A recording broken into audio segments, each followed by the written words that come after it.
حضرت موسیٰ علیہ السلام مصر میں فرعون کے محل میں پلے بڑے تھے۔ وہاں انہوں نے ایک قبطی کو قتل کر دیا اور مجبوراً مصر چھوڑنا پڑا۔ حضرت موسیٰ علیہ السلام نے مصر سے نکل کر صحرا کا رخ کیا۔ وہ اکیلے تھے، کوئی ساتھی نہ تھا، نہ کھانا نہ پانی، بس اللہ کا سہارا تھا۔ طویل سفر کے بعد حضرت موسیٰ علیہ السلام تھکے ہارے مدین شہر کے قریب پہنچے۔ ان کے پاؤں میں چھالے پڑ گئے تھے اور بھوک بھی لگی تھی۔ مدین میں ایک کنواں تھا جہاں لوگ اپنے جانوروں کو پانی پلانے آتے تھے۔ وہاں ہر روز ہجوم لگا رہتا تھا اور شور شرابہ ہوتا تھا۔ حضرت موسیٰ علیہ السلام نے دیکھا کہ کنویں پر بہت سے مرد جانوروں کو پانی پلا رہے تھے اور دھکم پیل مچی ہوئی تھی۔ بڑا ہنگامہ تھا۔ کنویں سے ذرا دور دو لڑکیاں اپنی بکریوں کے ساتھ کھڑی تھیں۔ وہ مردوں کے ہٹنے کا انتظار کر رہی تھی، چہرے پر شرم تھی۔ حضرت موسیٰ علیہ السلام نے ان دونوں لڑکیوں کو دیکھا تو ان کے دل میں ہمدردی جاگی۔ وہ آگے بڑھے اور پوچھا کہ تم یہاں کیوں رک گئی ہو؟ لڑکیوں نے شرماتے ہوئے جواب دیا کہ ہمارے بوڑھے والد گھر پر ہیں، ہم اس وقت تک پانی نہیں بھر سکتی جب تک مرد اپنے جانور لے کر نہ چلے جائیں۔ حضرت موسیٰ علیہ السلام کا دل پسیج گیا۔ وہ خود بھوکے اور تھکے ہوئے تھے، پھر بھی انہوں نے ان لڑکیوں کی مدد کرنے کا فیصلہ کر لیا۔ حضرت موسیٰ علیہ السلام بھیڑ میں گھس گئے۔ انہوں نے اپنی طاقت سے کنویں کا بھاری پتھر اٹھایا اور بکریوں کو خود پانی پلایا۔ کہا جاتا ہے کہ وہ پتھر اتنا بھاری تھا کہ 10 آدمی مل کر اسے اٹھاتے تھے، مگر حضرت موسیٰ علیہ السلام نے اسے اکیلے اٹھا لیا۔ یہ اللہ کی طاقت تھی۔ بکریوں کو پانی پلانے کے بعد حضرت موسیٰ علیہ السلام ایک درخت کے سائے میں بیٹھ گئے اور اللہ سے دعا کی کہ اے رب مجھے خیر عطا فرما۔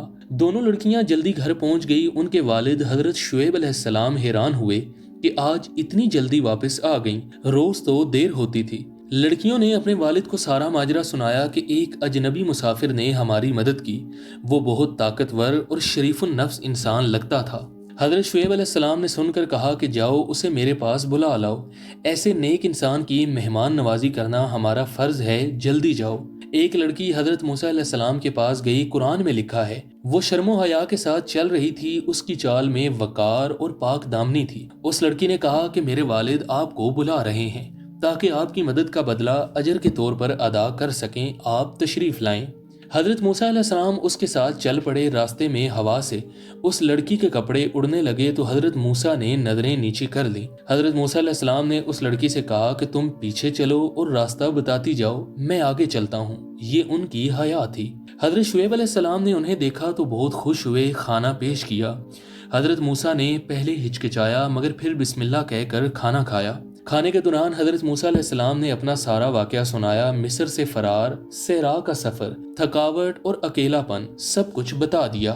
حضرت شعیب علیہ السلام نے تسلی دیتے ہوئے کہا کہ گھبراؤ مت، تم ظالموں کی پہنچ سے محفوظ ہو، مدین میں فرعون کا اختیار نہیں چلتا۔ اس دوران ایک بیٹی نے والد سے کہا کہ ابا جان اس شخص کو ملازم رکھ لیں، یہ طاقتور بھی ہے اور امانت دار بھی، یہ دونوں خوبیاں بہت کم ملتی ہیں۔ حضرت شعیب علیہ السلام مسکرائے، انہیں بیٹی کی بات بہت پسند آئی۔ وہ خود بھی حضرت موسیٰ علیہ السلام کی شخصیت سے بہت متاثر ہو چکے تھے۔ حضرت شعیب علیہ السلام نے حضرت موسیٰ سے کہا کہ میں چاہتا ہوں تم میری بیٹی سے نکاح کرو اور 8 یا 10 سال میرے ساتھ رہ کر کام کرو۔ حضرت موسیٰ علیہ السلام نے یہ پیشکش قبول کر لی اور کہا کہ 10 سال پورے کروں گا، یہ میری خوشی ہے، آپ مجھ پر سختی نہ فرمائیں۔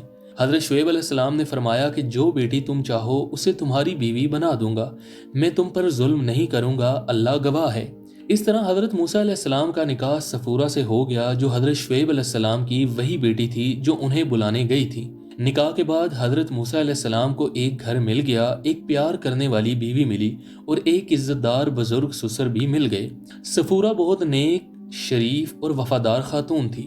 انہوں نے ہر مشکل میں حضرت موسیٰ علیہ السلام کا ساتھ دیا اور کبھی شکایت نہ کی۔ حضرت موسیٰ علیہ السلام نے پورے 10 سال مدین میں گزارے، بکریاں چرائیں، محنت کی اور سسر کی خدمت پوری ایمانداری سے کرتے رہے۔ 10 سال بعد حضرت موسیٰ علیہ السلام نے صفورہ کو ساتھ لیا اور مصر کی طرف روانہ ہو گئے۔ راستہ طویل اور سفر مشکل تھا، سردی بھی تھی۔ راستے میں طور پہاڑ کے قریب حضرت موسیٰ علیہ السلام کو آگ نظر آئی۔ انہوں نے صفورہ کو روکا اور آگ لینے چلے گئے۔ وہاں اللہ تعالیٰ نے حضرت موسیٰ علیہ السلام سے پہلی بار کلام کیا اور انہیں نبوت عطا فرمائی۔ یہ ان کی زندگی کا سب سے عظیم لمحہ تھا۔ صفورہ نے جب یہ سنا تو انہوں نے بغیر کسی شک کے اپنے شوہر کی نبوت پر یقین کر لیا۔ وہ ایک سچی اور مضبوط ایمان والی خاتون تھی۔ حضرت موسیٰ علیہ السلام جب فرعون کے پاس گئے تو سفورہ اپنے بچوں کو لے کر والد حضرت شعیب کے پاس واپس چلی گئیں حفاظت کے لیے۔ بعد میں جب حضرت موسیٰ علیہ السلام بنی اسرائیل کو لے کر مصر سے نکلے تو سفورہ دوبارہ ان کے ساتھ آ ملی، جدائی ختم ہوئی۔ اس پورے واقعے میں سب سے بڑی سیکھ یہ ہے کہ نیکی کبھی ضائع نہیں جاتی۔ حضرت موسیٰ علیہ السلام نے مدد کی اور اللہ نے انہیں گھر اور بیوی دے دی۔ جو شخص بھوکا اور تھکا ہو پھر بھی دوسروں کی مدد کرے، اللہ اسے ضرور اس کا بدلہ دیتا ہے۔ یہ قرآن کا سبق ہے۔ سفورہ کا اپنے والد سے حضرت موسیٰ کے بارے میں کہنا کہ وہ طاقتور اور امانت دار ہیں، ایک سمجھدار لڑکی کی بہترین گواہی تھی۔ اسلام میں لڑکی کو یہ حق حاصل ہے کہ وہ اپنی رائے دے۔ سفورہ نے بھی اپنی رائے دی اور والد نے اسے قدر کی نگاہ سے دیکھا۔ حضرت موسیٰ علیہ السلام کی حیات دیکھیں کہ انہوں نے لڑکی کو آگے کے بجائے پیچھے چلنے کو کہا۔ آج کے نوجوانوں کے لیے بہترین مثال ہے۔ حضرت شعیب علیہ السلام نے بیٹی کی شادی کے لیے پیسے نہیں بلکہ محنت اور خدمت کو مہر بنایا۔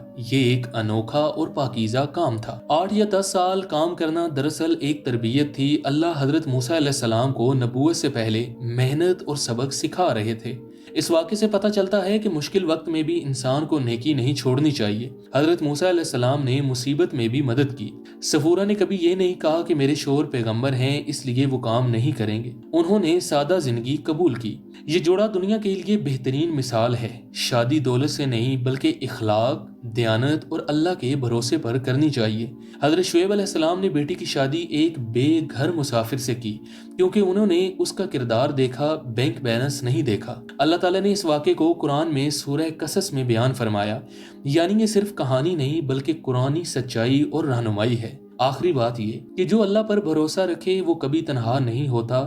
حضرت موسیٰ اکیلے نکلے تھے اور اللہ نے انہیں گھر، بیوی، سسر اور پھر نبوت سب کچھ دے دیا۔